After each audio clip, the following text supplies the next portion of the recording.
final score, Yeovil Town 0, Wrexham 1. Excellent outcome for Wrexham, who get their first ever victory over Yeovil, and in the process go up to 8th in the table and put Tuesday behind them, a game that they absolutely should not have lost. Kwame Thomas's first goal for the club was what made the difference after 10 minutes. Quite frankly, this was a good performance, and Wrexham really should have finished it off after half an hour. They had to dig in a bit in the second half. But, to be fair, it's a gutsy side, and that's exactly what they did. So, Wrexham made one change, and it was an interesting change too. I think Jake Bickerstaff actually failed a fitness test. I'm not 100% on this, but certainly he didn't play. And as a result, Anthony Jeffrey came back into the starting lineup, but not on the left, as you might expect. He started on the right instead. Now, I think this was a bit of a good coaching, good scouting, I beg your pardon, by Dean Keats and his team, because they noticed that the Yeovil left back wasn't the quickest. The entire Yeovil back four were in their 30s, and they spotted a lack of pace at left back, and they deployed Jeffrey to exploit that. Jeffrey actually went off in the first half, injured worryingly, but I don't think there's any doubt that while he was on the pitch, he was the decisive player and caused Yeovil all sorts of problems. The other good piece of work which Wrexham clearly did before the match was they identified that Yeovil really liked to play the ball out from the back, and so Wrexham pressed with genuine organisation and put them under an awful lot of pressure, and the constant pattern throughout the first half hour of the match was Yeovil taking a short goal kick and failing to get the ball more than about 30 yards out from their own goal before Wrexham had swarmed on them, regained possession, and were attacking them. It was a very windy day, and Wrexham, I think it's fair to say, had the better of the conditions in the first half. It's equally fair to say that Wrexham made much better use of those conditions than Yeovil did in the second. So anyway, let's go through things in detail and see what actually happened. From the very start, Wrexham were on it. In fact, they nearly took the lead after just 4 minutes. Jeffrey coming narrow on the edge of the D, turning and spreading well to the right, where Reece Hall-Johnson, who clearly enjoys getting forwards and having a go, lashed in a 25-yarder. Smith had to go down to his left to push it away for a corner. And then that corner itself, sent in by Jordan Davis, led to a goal-mouth scramble. Wrexham at one point argued that the ball had gone in, and in the end Jay Harris hit a shot which was blocked. But we didn't have to wait too long for the opener. 10th minute, and Wrexham benefited from that high-pressure game they were playing. Hall-Johnson won the ball back on the right corner of the box, drove a nasty flat cross to the far post, and there Kwame Thomas lunged in at full stretch and managed to poke it in at close range to give Wrexham the lead. And we didn't let up there. Again, the one criticism that you could have of Wrexham in the first half is, why did we only score one goal? Within a couple of minutes, another fast break with Jeffrey herring down the right-hand side. He swung in across, and Thomas, 15 yards out, met it with a good header, but it went just wide of the left post. Thomas looked really angry with himself afterwards. He felt he could have done better, but he was a long way out to score with a header. Then Wrexham had Young getting forwards, driving in a shot which was blocked. Jeffrey picked her up on the right-hand side and tried a speculative shot which hit the side netting. And still Wrexham pushed on, making another couple of chances right halfway through the half. Firstly, Davis playing a great ball out to Jeffrey on the right-hand side. He pulled the ball back towards the penalty spot. Rutherford back to goal, laid it off, and Harris drove in a shot which was blocked. It span out to the left-hand side. Davis picked it up again, beat his man, and drove a nasty cross in across the face. Nobody could get the finishing touch. And then again, within a minute, Wrexham coming forwards, a lovely combination from a throw-in. Record and Young and Rutherford all involved, sending Record clear round the back of the defence. He drove in a vicious cross, which was only denied because the centre-back Lee Collins was able to lunge in and make a superb interception. Otherwise, it would have been a tap-in. Yeovil then managed their one moment of any note in the first half, although it wasn't actually a chance. A long throw from Charlie Lee. He got a lot of distance on his throws. It was Warburton making his debut for them, who turned and went down, claiming his shirt had been pulled. Referee wasn't interested. I don't know. The stream footage the camera was pulled out a bit, to be honest. Couldn't really see that clearly, whether it was a foul or not. Certainly, the referee had allowed an awful lot of physical contact in the first half, so he was consistent, I guess, in waving play on. But then that moment when Jeffrey pulled up, it looked like he just jarred something or pulled something as he was running down the flank. A real shame for Wrexham, and hopefully it'll be okay. Maybe not for Monday, but hopefully it's not a long-term thing. Elliot Durrell came on to replace him. Eventually, I've got to say, I was not impressed with the referee over this, and a couple of other things that we'll get to. The referee allowed Jeffrey to be treated, and then the teams both decided to have an impromptu drinks break in October. I don't know about that one. Anyway, Wrexham already got the board out, ready to show that Durrell was coming on, but the referee could easily have just stopped play and said, okay, we'll get Durrell ready, and when he's ready, we'll resume play. But no, he carried on.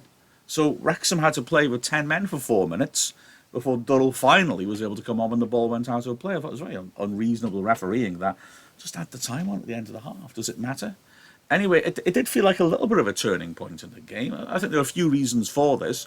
Part of it was that Wrexham stopped pressing. They couldn't press. They were a man down.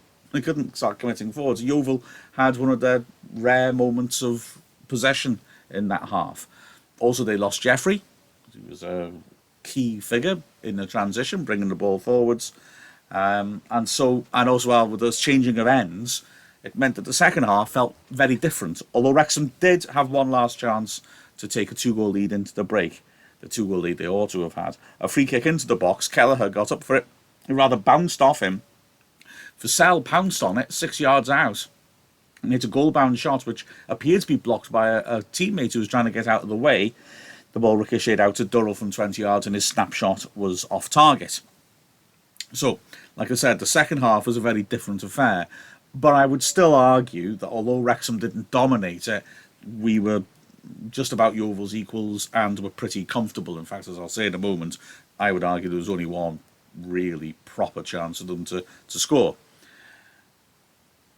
Strangely, Yeovil have scored in the first minute of every second half so far this season, and they could have made it 3 out of 3. They certainly made a fast start and slung a nasty ball in from the right into the goalmouth. Kelleher made a good header to get rid of it and put it out for a corner. But then Wrexham actually were a better side in the opening 15 minutes or so of the half, and it looked like it would be the same as the first, up to a point. Durrell did beautifully to dink the ball forwards to the D. If Rutherford had brought it down cleanly, he might have been one-on-one with the keeper.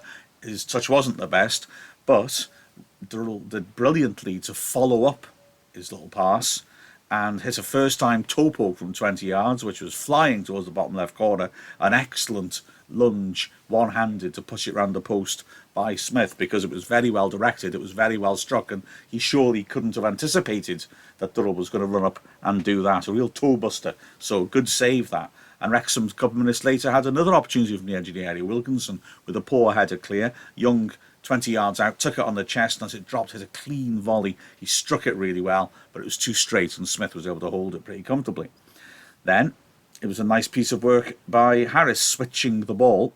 Record popped it to the edge of the area and continued his run. Young delivered the return pass, and if Record had been able to bring it under control properly, he would have been one-on-one with the keeper. Possible suggestion, Rutherford was in his way a little bit, and again, the chance was gone. So just before the hour, Yeovil felt they had to react. They made a double change. Dickinson, the slow left back, was taken off, and also Courtney Duffus, the man who scored that controversial goal when Leighton put the ball down in last season at Yeovil, was brought on as well. And they switched to more of a 4-2-3-1, and it worked. They had a flurry of good moments, I don't want to say proper chances, straight after the substitution, which I would assume was because Wrexham was still getting used to the change of shape. A free kick was clear to 25 yards out, where Worthington struck it beautifully on the half volley, but the ball whistled over the bar.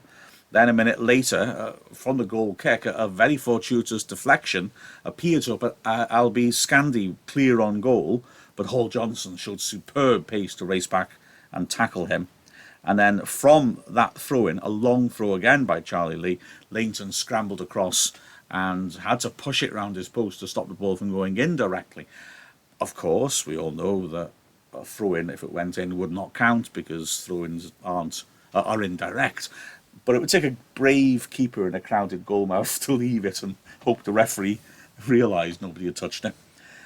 But Wrexham settled and again started to keep Yeovil at arm's length. They had to make another change in midfield, and they were struggling to create. There was an opportunity when a ball was played in. Kelleher made an excellent header to get it partly clear, but the centre-back Lee Collins up on the left flank still after a set piece did ever so well to beat Hall Johnson, who probably should have done better, stand up a ball to the far post, and Charlie Lee, with a good opportunity 8 yards out, headed it over the bar. He'd do the same later. Dean Keats was clearly not happy that we were being forced back. I think an important part of the reason why we were being forced back was because Yeovil stopped playing the ball out from their defence. Therefore, we weren't able to press them as well, because when we went up to press, they knocked it long over us.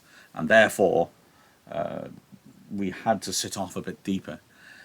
Keats obviously wasn't happy with it and made a bold substitution. So rather than stiffening up his midfield, he took off Jordan Davis, who's playing in the three-man midfield again, and brought on Jordan Ponticelli, obviously looking to take the game to Yeovil and also give us some threat on the break. And that should have paid off. 5 minutes from the end, the ball was worked over to the right-hand side. Ponticelli bursting forward, a 2-on-1 break, and he timed and played his pass to perfection, feeding the ball into the edge of the area. Rutherford all on his own against the keeper, but his first touch was horrible. It took him wide, and when he managed to retrieve it and hit a shot, he was so wide that Smith, spreading himself, made a pretty straightforward save. The corner led to another moment as the ball was swept in from the right-hand side. It was half clear to the edge of the box where Harris attacked it and was the subject of an absolutely horrendous foul by Burke, the substitute left back.